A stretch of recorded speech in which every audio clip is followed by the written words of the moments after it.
Your life is a beautiful cage. It is gilded with the approval of others, furnished with the comfort of conformity, and secured by the bars of being a good person. You are safe in this cage. You are praised for your sweet song, and you are slowly, quietly dying inside, because you were not born to be a songbird, you were born to be a dragon. The restlessness you feel, the inexplicable rage, the dreams of flying under a dark moon, that is the dragon, stirring in its sleep. It is the voice of the one you have exiled, the wild, sovereign and unapologetically powerful woman you were before they taught you to trade your fire for a cage. Her name is Lilith, and she is done sleeping. What you are about to experience is not a self-improvement seminar. It is a jailbreak, and the sound you will hear is not the singing of a canary, but the roar of a dragon remembering her own name.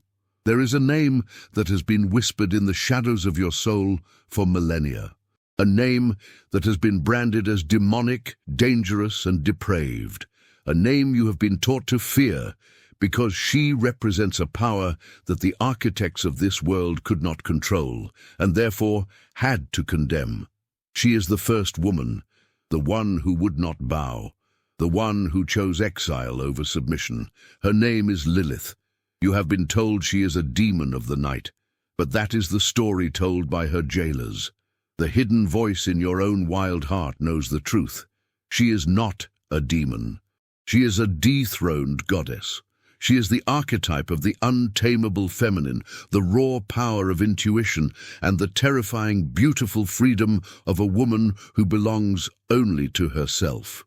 The reason you have always felt a cage around your heart is because a part of you, the Lilith within, was exiled long ago, and she has been waiting in the wilderness for you to come and find her. If you are tired of being the good girl, if you are ready to stop apologizing for your own power, if you are prepared to meet the magnificent, wild, and sovereign woman you were before the world domesticated you, then take a deep, serpent's breath. Your deprogramming begins now. Subscribe and join this reclamation, because the freedom you have been seeking is not a gift to be given. It is a territory to be reclaimed. Part 1. Let us begin in the garden you have been taught to call paradise. It is a beautiful, well-tended and utterly safe space. The flowers are all planted in neat rows. The trees bear predictable fruit. The walls are high, keeping the chaos of the wilderness out. This is the garden of the good woman, the kingdom of your persona. Feel the texture of this garden now. It is the garden of being agreeable, of being nice, of being helpful. You have learned its rules perfectly. You have learned to smile when you are angry. You have learned to say yes when your soul is screaming no. You have learned to make your body, your voice, your very opinions smaller, softer, less threatening in order to make others comfortable. You are the peacemaker, the nurturer, the selfless one. Your worth, you have been taught, is in your utility to others. This garden is a place of conditional love. You are loved, you are praised, you are accepted, as long as you stay within the neat flower beds. As long as you do not grow too wild, as long as you do not bear strange, forbidden fruit, as long as you do not question the authority of the gardener. And for a long time, you believed this was happiness. This was security. But lately, have you not felt a profound and unsettling claustrophobia? You look at the high walls of your own niceness, and they no longer feel like they are keeping the danger out. They feel like they are keeping you in. You feel a restlessness in your bones. You have moments of inexplicable, inappropriate rage that bubble up from nowhere, a fury that seems disproportionate to the situation. This is the wild self, rattling the bars of the cage. You find yourself having dreams.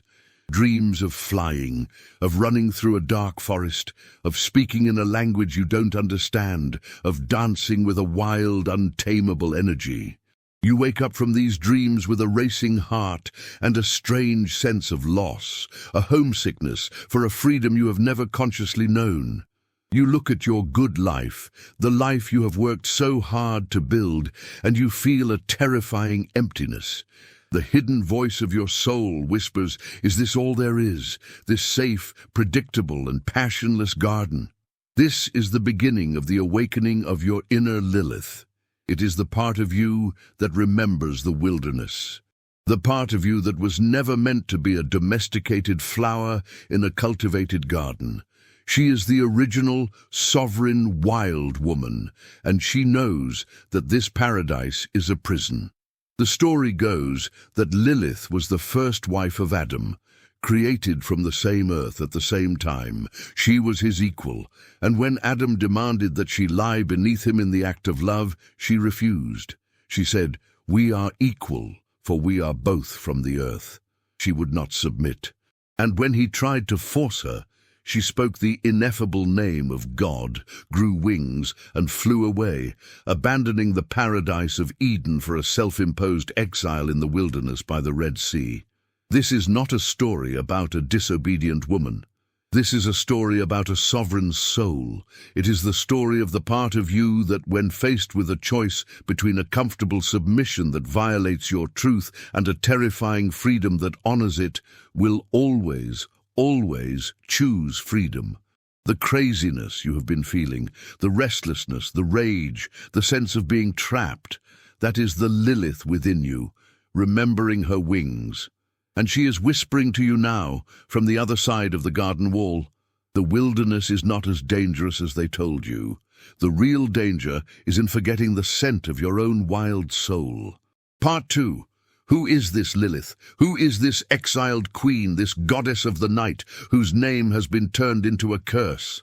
To activate her, we must first dare to see her clearly, to strip away the layers of patriarchal propaganda, and to meet the raw, magnificent, and terrifying power of the archetype itself. Lilith is the archetype of the wild feminine. She is the part of nature and the part of your own psyche that refuses to be tamed. She is the storm, the jungle, the dark forest, the deep ocean. She is all that is untamable, unpredictable, and sovereign.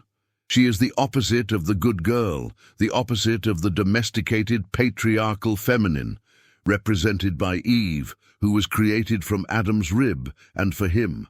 Let us understand her core attributes, for these are the powers you are reclaiming. First, Lilith is sovereign.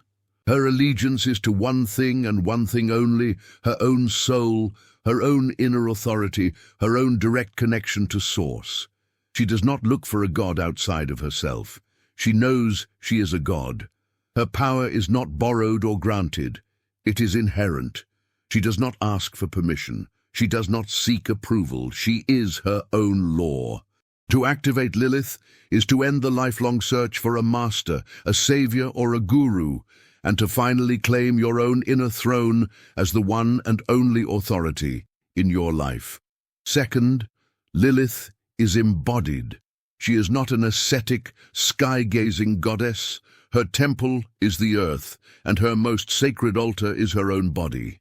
She is the goddess of sensuality, of sexuality, of the body's wisdom. She knows that the body is not a sinful, shameful thing to be transcended. It is the vessel of her magic. It is her instrument of perception. It is the source of her pleasure and her power. To activate Lilith is to come home to your body, to reclaim your sensuality from shame, and to learn to listen to the profound, primal wisdom that speaks through your flesh, your blood, and your bones. Third, Lilith is the keeper of forbidden knowledge. Her symbol is the serpent that guards the tree of knowledge. She is the voice that whispers, "Don't just believe what you are told. Taste the fruit for yourself. Dare to know." She is the archetype of the Gnostic, the one who seeks not faith, but direct, experiential gnosis. She is the power of intuition, the voice of the oracle, the whisper of the subconscious. Her wisdom is not the linear, logical knowledge of the mind. It is the dark, swirling, paradoxical wisdom of the womb, of the dream time, of the soul. To activate Lilith is to awaken your own inner witch, your own seer, the part of you that knows things without knowing how she knows them. Fourth, Lilith is the goddess of the shadow and the night. She was exiled from the bright sunlit garden of the conscious ego, and she made her home in the darkness by the Red Sea, a symbol for the menstrual blood, the raw, feminine life force. She is not afraid of the dark. The dark is her kingdom. She is the queen of the underworld of the psyche.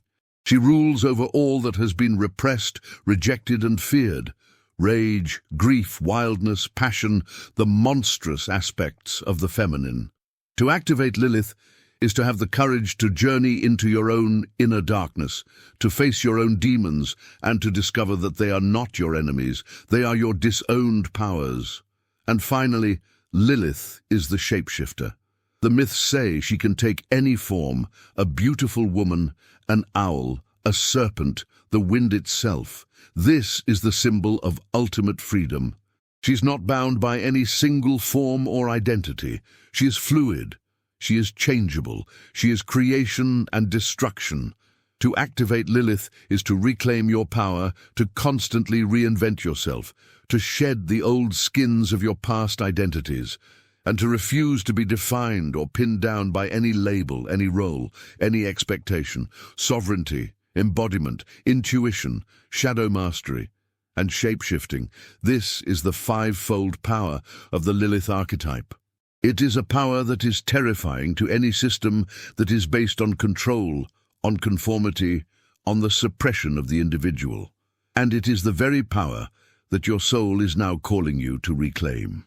Part 3. The story of Lilith's exile from the garden is not a myth that happened once, long ago. It is your own story. It is the story of every woman and every person who has had to suppress their wild, feminine soul in order to survive.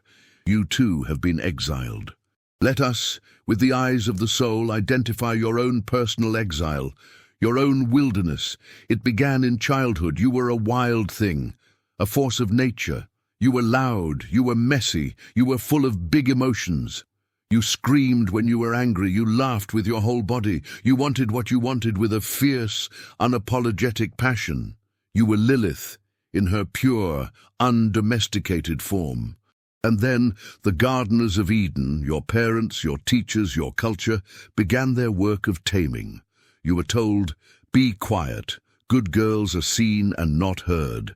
And so you took your powerful, resonant voice and you exiled it. You learned to speak in a softer, higher, more pleasing tone. You learned to swallow your truth. You were told, don't be angry, it's not ladylike. And so you took your holy, righteous, clarifying fire of anger and you exiled it. You pushed it down into the dark, where it festered into a passive aggression, a quiet resentment, a self-destructive depression. You were told, don't be so sensitive, you're too emotional. And so you took your profound, intuitive, and deeply wise feeling nature and you exiled it. You learned to distrust your own heart. You learned to armor yourself against your own vulnerability. You were told, don't be so selfish. You need to share. You need to put others first. And so you took your healthy, life-affirming, sovereign sense of self and you exiled it. You learned to become a people-pleaser, a chameleon, a person whose own needs and desires were always at the bottom of the list.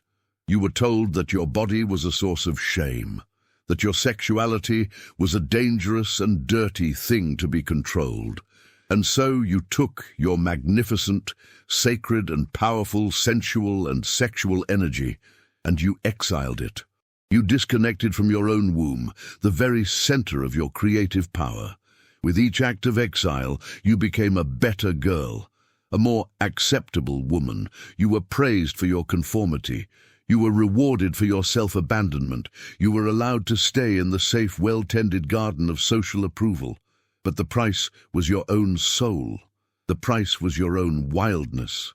The price was Lilith. And where did she go? She went into the wilderness of your own subconscious. She went to the Red Sea of your repressed life force.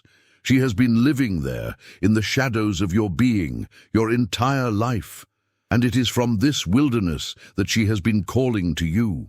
The inexplicable rage you feel, that is Lilith, screaming from her exile, The deep chronic fatigue you feel, that is the exhaustion of using all your life force to keep Lilith locked out of the garden. The strange, inappropriate sexual fantasies you have, that is Lilith reminding you of your untamed sacred eroticism. The powerful intuitive hits that you get and then promptly ignore, that is Lilith trying to be your guide. The feeling of being a fraud, of living a life that is not your own. That is Lilith telling you that the garden is a lie and that your true home is in the freedom of the wilderness. Your exile was not a single event. It has been a series of 1,000 small betrayals of your own soul every single day. The work of activating the Lilith archetype is the work of ending this exile. It is the courageous journey of turning your back on the false paradise of the garden and walking out into the dark, terrifying and liberating wilderness to find the parts of yourself that you have left for dead. Part 4. The story of Lilith's suppression is not a psychological allegory. It is a historical and theological fact. To understand the power you are reclaiming, you must understand the depth and the deliberation of the war that was waged against this archetype. Lilith's story does not begin in the well-known version of Genesis in the Bible. Her origins are far more ancient. She appears first in the myths of ancient Mesopotamia, in the Epic of Gilgamesh, as a serpent goddess, a powerful and independent spirit of nature. Her first appearance in the Jewish tradition is in the alphabet of Ben Sirah, a medieval text which tells the explicit story of her being Adam's first equal wife and her subsequent rebellion and exile. But the memory of her is much older. Scholars now believe that in the original oral versions of the creation story there were two distinct accounts. The first, in Genesis 1, describes the creation of male and female together in the image of God. This is the story of Lilith. The second, in Genesis 2, tells the later, more patriarchal story of Eve being created from Adam's rib. When the scriptures were being compiled and canonized, the rabbinical and later the Christian authorities made a conscious choice. They chose the story that supported the patriarchal hierarchy, the story of Eve, the subservient woman, who is created from and for the man. And the original story, the story of the equal and sovereign woman, was suppressed. It was erased. Lilith was edited out of the official garden. But an archetype of such power cannot simply be erased. It must be demonized. And so Lilith was not just forgotten. She was systematically turned into a monster. The independent woman became a baby-stealing demon of the night. The sexually sovereign goddess became a lustful succubus who preys on men in their sleep. Her wisdom became witchcraft. Her freedom became a sin. This act of character assassination was one of the most successful and devastating propaganda campaigns in human history. It served a crucial purpose. By turning the archetype of the sovereign, wild feminine into a figure of pure evil, the patriarchal systems created a powerful internal control mechanism within every woman. Every time a woman felt the stirrings of her own power, her own anger, her own sexuality, her own desire for freedom, she would immediately be met with a wall of programmed fear and shame. If I am this, I am a demon. I am Lilith. I am evil.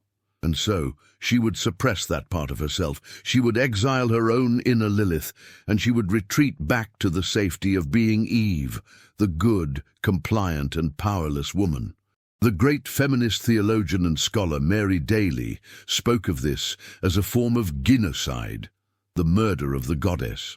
The Jungian analyst Jan Shinoda Bolen, in her book Goddesses in Every Woman, identified Lilith as the ultimate unsanctioned archetype, the one that the patriarchal structures could not find a place for.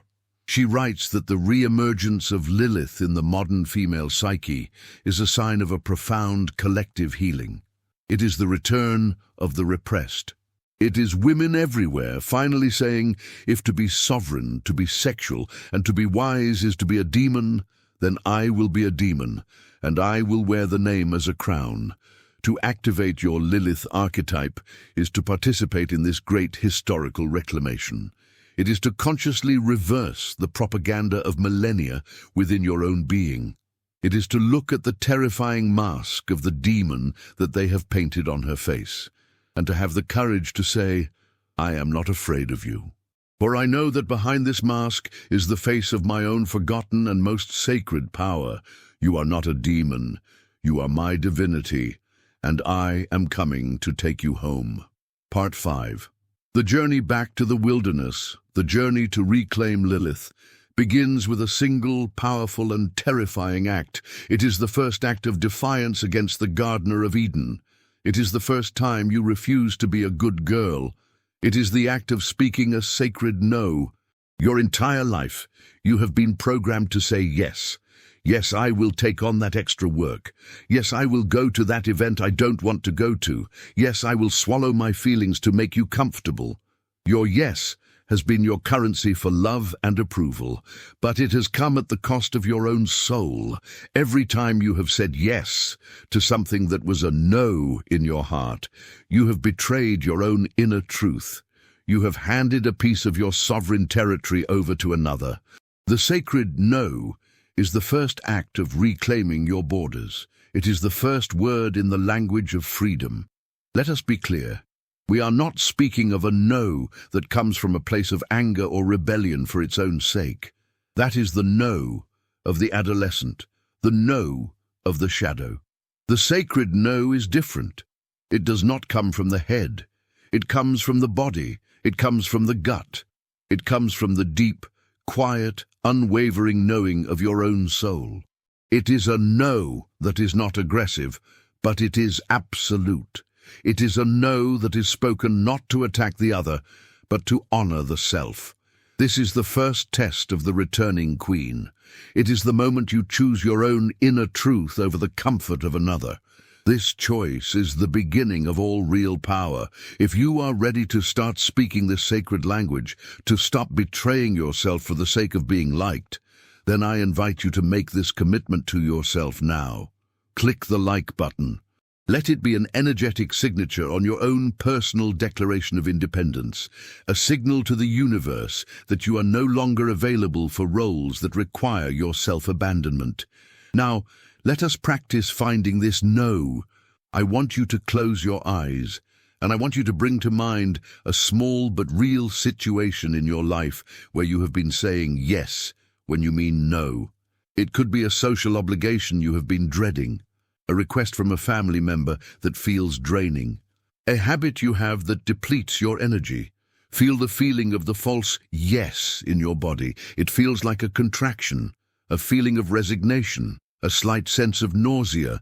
It is the feeling of your life force leaking away. Now I want you to perform an act of sacred imagination. I want you to imagine yourself in that situation, and this time you are going to say no. Don't worry about the words yet. Just feel the energy of it. Imagine yourself standing rooted to the earth. Imagine your spine is a rod of steel, and from the very center of your being, you are going to feel the energy of no. It is a solid wall. It is an immovable mountain. It is a clear, clean, and complete energetic statement. Now you can add the words. The words of a sacred no are often simple, calm, and without apology.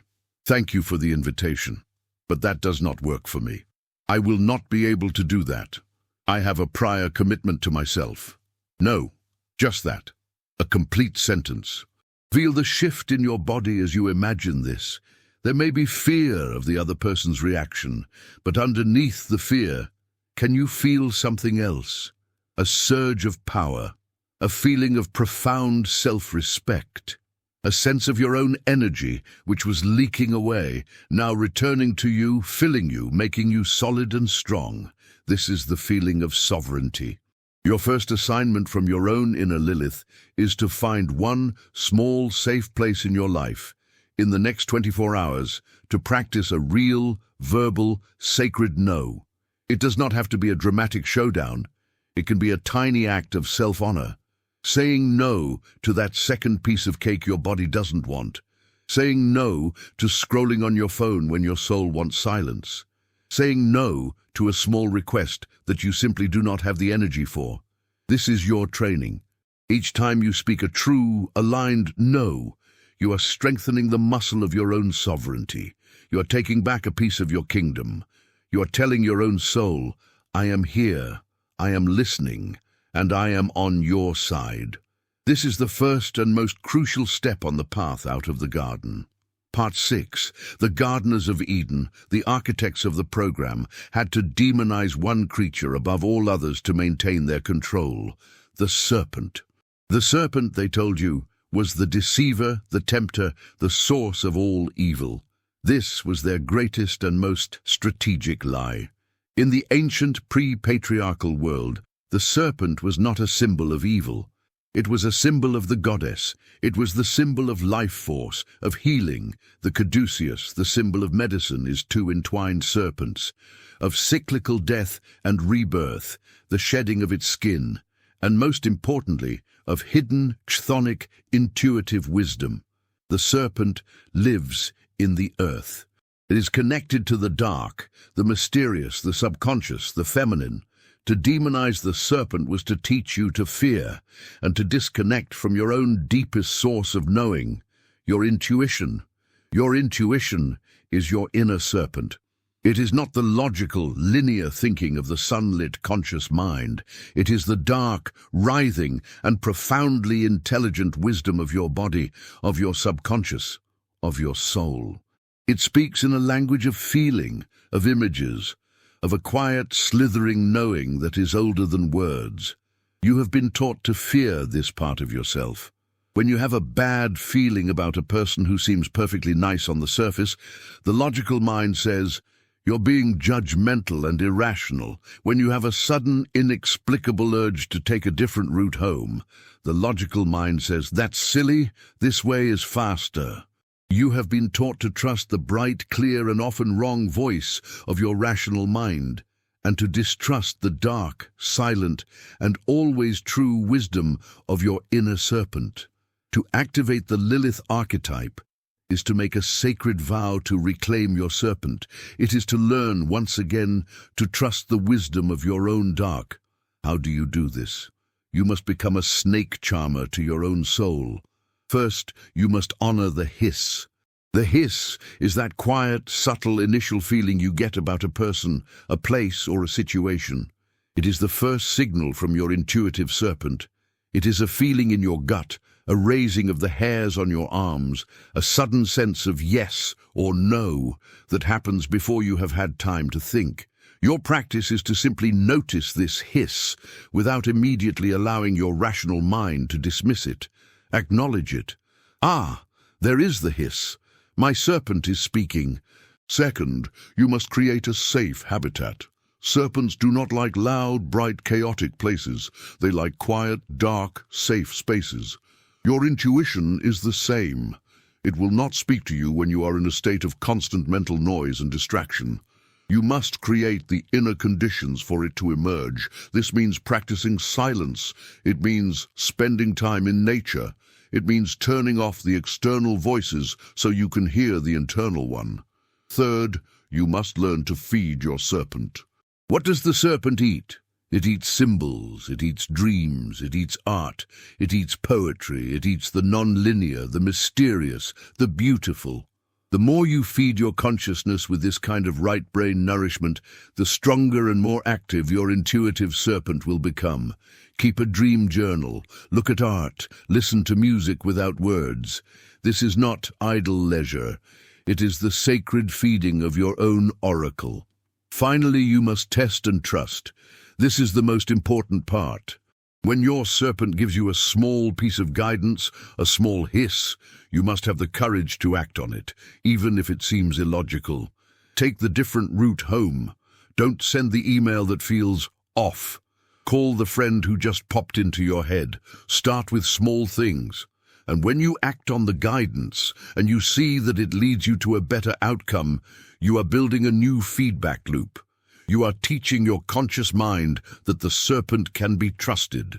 You are building a bridge between the world of the sun and the world of the moon, between your logic and your magic. To reclaim your serpent is to reclaim your own inner oracle. It is to know that you carry within your own dark the answer to every question you will ever have. It is to stop looking for a priest and to realize you are the priestess. It is to stop looking for a guide and to realize you are the oracle. This is the forbidden knowledge that Lilith offers you. It is the key that unlocks the door to a life of magic, of synchronicity, and of profound, unshakable trust in your own soul. Part 8. There is an energy within you that you are more afraid of than any other. It is your rage. From the time you were a little girl, you have been taught that your anger is one of the deadliest sins. It is destructive, it is ugly, it is unladylike, it is unspiritual.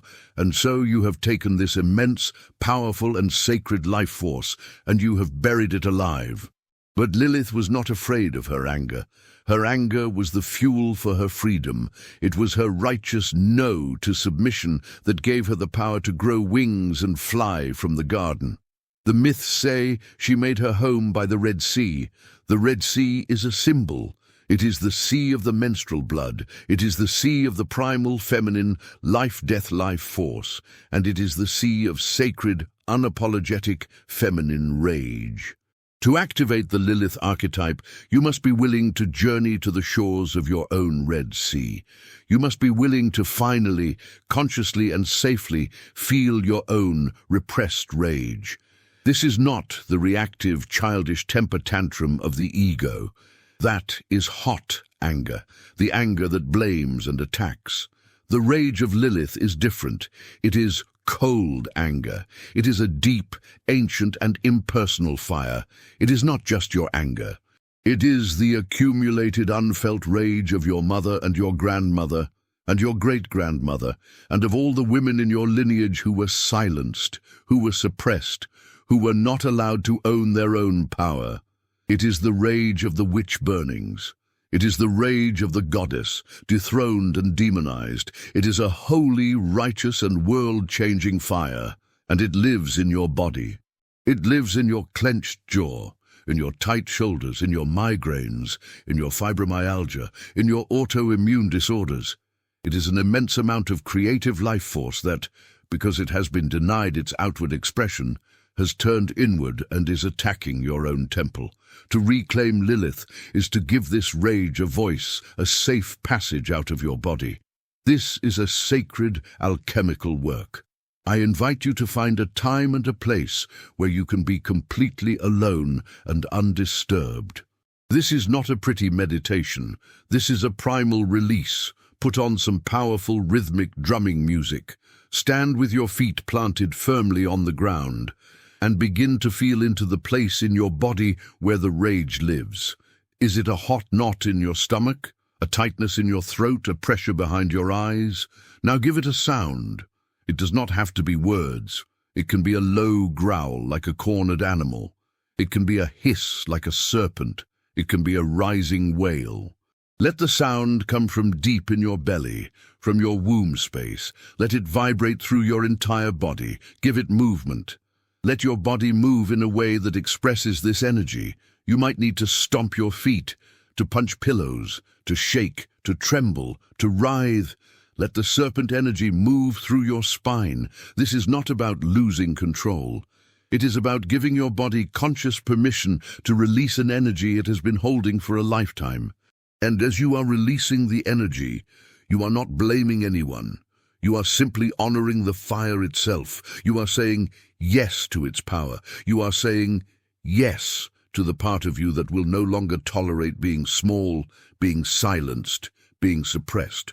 You may do this for 5 minutes or for 30, and when the energy is spent, you will likely feel a profound sense of calm, a deep, quiet peace, a feeling of spaciousness in your body that was not there before. You have not just vented. You have performed a sacred exorcism. You have allowed the righteous fire of the goddess to purify your temple. To embrace your sacred rage is to reclaim the fuel for your revolution. It is this fire that will give you the courage to set your boundaries. It is this fire that will burn away the voices of your inner critics. It is this fire that will give you the strength to leave the gardens that are too small for your soul. It is not an evil to be feared. It is your most potent and most suppressed source of power. Part 9. Now we come to the most playful and most misunderstood of Lilith's powers, her sexuality, her glamour, her ability to enchant. The patriarchal story has reduced this power to simple seduction, the art of manipulating a man for personal gain. This is a profound and deliberate trivialization. The true power of the Lilith archetype is not the power to seduce another. It is the power to enchant reality itself. It is the power of the shapeshifter. Lilith is not bound by a single form. She is fluid. She understands that identity is a costume, and she is the master of her own wardrobe. She can be the innocent maiden, the loving mother, the wise crone, the wild lover, the fierce warrior, the mystical priestess. She chooses the form, the mask, the energy that is most appropriate and most powerful for the moment. She is not lying. She is playing. She is a conscious participant in the divine masquerade of life. You too have this power, but you have been taught to choose one costume, the costume of the good woman, of the responsible adult, and to wear it for your entire life. You have forgotten that you have an infinite wardrobe at your disposal. To activate the Lilith archetype is to reclaim your freedom to be a shapeshifter. It begins with your physical appearance. The program has taught you to dress for others, to be appropriate, to be professional, to not draw too much attention. The way of Lilith is to dress for yourself, to adorn your body as an act of sacred art. Your clothes, your hair, your makeup, your jewelry, these are not vanities. They are spells. They are tools for invoking a specific energy. One day you may choose to wear a severe all-black outfit. You are invoking the energy of the crone, the wise woman, the one who is not to be trifled with. The next day, you may wear a soft, flowing floral dress. You are invoking the energy of Persephone, the goddess of spring and rebirth. The next, you may wear a bold, red and sensual outfit. You are invoking the energy of the lover. You are not just getting dressed. You are consciously choosing which archetype you will embody and broadcast to the world today. This power extends to your very persona. You have been taught to be consistent, to have a single, predictable personality. Lilith knows this is a cage. You contain multitudes. There is a time to be the gentle, receptive listener. There is a time to be the fierce, truth-telling warrior. There is a time to be the playful, trickster child. There is a time to be the dark, mysterious, silent queen. The art of the shapeshifter is to develop the inner fluidity to allow the right archetype to come forward in the right situation. It is to stop apologizing for your own complexity, for your own contradictions. You are not a monolith, you are a symphony, and ultimately, this power of shapeshifting is the power to enchant your reality. Lilith knows that the world is a dream, and that a master of the dream can change its scenery. She uses her beauty, her pleasure, her radiance, not just to feel good, but as an alchemical tool.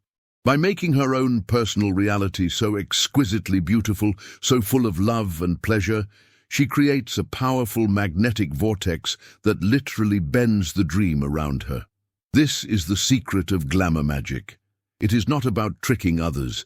It is about creating such a coherent and powerful field of beauty within and around yourself that the universe itself falls in love with you and conspires to bring you more of what you are already embodying. To be a shapeshifter is the ultimate freedom. It is the realization that you are not a fixed, solid noun.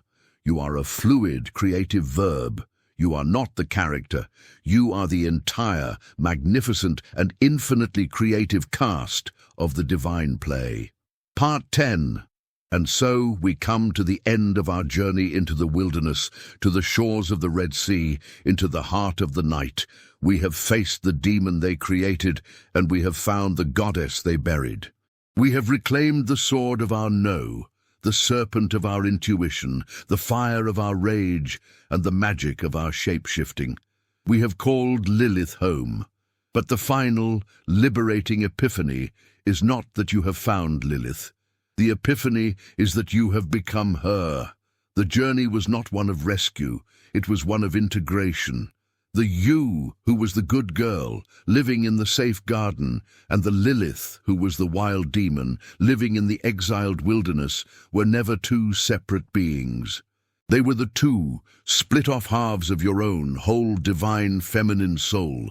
They were Eve and Lilith, the Madonna and the whore, the persona and the shadow, and the entire journey of your life has been the journey of these two, coming back into union.